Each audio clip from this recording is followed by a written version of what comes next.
περιοχή της κλειτορίδας πολλές φορές προβάλλεται υπερβολικά σε πολλές γυναίκες. Και αυτό είτε οφείλεται σε ορμονικούς παράγοντες ή σε παράγοντες που είναι εκκινητής.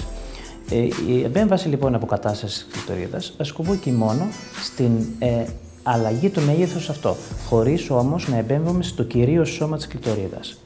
Τι θέλω να πω με αυτό? Ότι γίνεται lifting του δέρματος δεξιά και αριστερά στην περιοχή της κλειτορίδας, έτσι οπτικά αυτές οι γυναίκες να μην ενοχλούνται πια από την εμφάνιση αυτή. Είναι μια επέμβαση που διαρκεί 30 με 45 λεπτά, γίνεται στην κλινική μας με τοπική αναισθησία, χωρίς την ανάγκη παραμονής σας στην κλινική ή στο νοσοκομείο περισσότερες από κάποιες ώρες. Τα αποτελέσματα δεν επηρεάζουν αρνητικά τις σεξουαλικές σας επιδόσεις ή τις σεξουαλικές σας, την αισθητικότητα κατά τη διάρκεια της σεξουαλικής επαφής.